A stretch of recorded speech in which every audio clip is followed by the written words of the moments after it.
ഗുരുവായൂരപ്പന് നേർച്ചയായി എത്തുന്നതിന് മുമ്പ് ഇവന്റെ പേര് ഓളച്ചിറ രാമചന്ദ്രൻ എന്നായിരുന്നു. ദശാവതാരങ്ങളിൽ മറ്റൊരു ജീവിതം.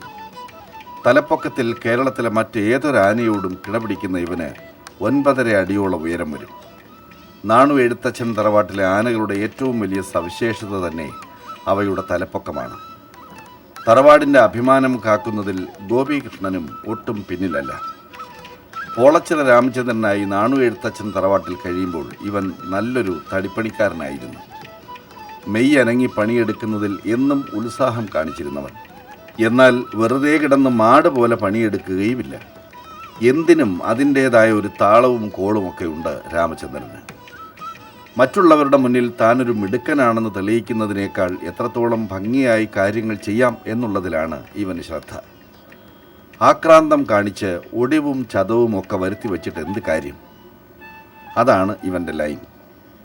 അതുകൊണ്ടെന്താ നോക്കൂ, ഇപ്പോഴും ഈ ശരീരത്തിന് വലിയ ഉലച്ചിലുകളൊന്നും സംഭവിച്ചിട്ടില്ല. ശരീരത്തെ തളർത്തിക്കളയുന്ന മാരക രോഗങ്ങളൊന്നും തന്നെ ഇതുവരെ ബാധിച്ചിട്ടുമില്ല. അതെ, ആരോഗ്യമുള്ളതുകൊണ്ട് സീസണിൽ ഒരുവിധമുള്ള ഉത്സവങ്ങളിലെല്ലാം പങ്കെടുക്കുവാനും കഴിയുന്നുണ്ട്. എല്ലാം ഭഗവാന്റെ അനുഗ്രഹം, കാരുണ്യം. ഗോപികൃഷ്ണൻ വിനയാന്വിതനാവുകയാണ്.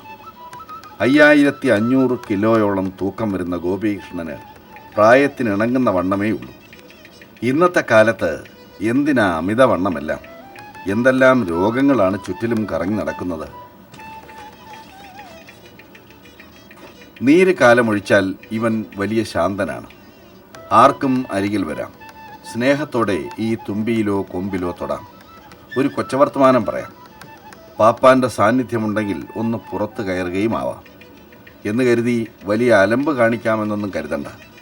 എല്ലാറ്റിനും ഒരതിരുണ്ടെന്ന് വിശ്വസിക്കുകയും അതിനനുസരിച്ച് ജീവിക്കുകയും ചെയ്യുന്നവനാണ് ഗോപികൃഷ്ണൻ.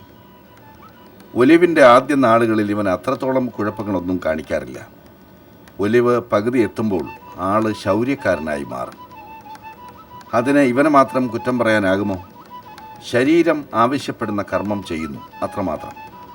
മാതംഗലീലക്കാരൻ പറയുന്ന ലക്ഷണങ്ങളിൽ യക്ഷസത്വലക്ഷണത്തോടാണ് ഇവൻ്റെ ഭാവങ്ങൾ കൂടുതലും ഇണങ്ങുന്നത്. എപ്പോഴും വെടിപ്പും വൃത്തിയോടും കൂടി നടക്കുന്നതിൽ ഇവൻ ശ്രദ്ധിക്കും. സൗന്ദര്യവും ഐശ്വര്യവും ജന്മസൗഭാഗ്യങ്ങളായി ഇവർക്കൊപ്പമുണ്ടാവും. കണ്ടില്ലേ, അത് പറഞ്ഞപ്പോൾ ഒരു തലയിളക്കം. അതെ, സന്തോഷം വരുമ്പോഴാണ് ഇങ്ങനെയുള്ള ചെവിയാട്ടം. നീരുകാലത്തെ പ്രശ്നങ്ങളെല്ലാം തറിയിൽ തീർത്തു കഴിഞ്ഞാൽ ഗോപികൃഷ്ണനെ ആർക്ക് വേണമെങ്കിലും അഴിച്ചു കെട്ടാം. ആ സ്വാതന്ത്ര്യം ഒരധികാരമാകരുതെന്ന് മാത്രം. വല്ലാണ്ട് ദ്രോഹിച്ച് വരുതിക്ക് നിർത്താൻ ശ്രമിക്കുന്നവരുടെ മുഖത്ത് നോക്കി ഗോപികൃഷ്ണൻ പോടോ തൻ്റെ പണി നോക്കി എന്ന് ഉറക്കെ വിളിച്ചു പറയും. അതിലൊന്നും ഒരു മടിയുമില്ല.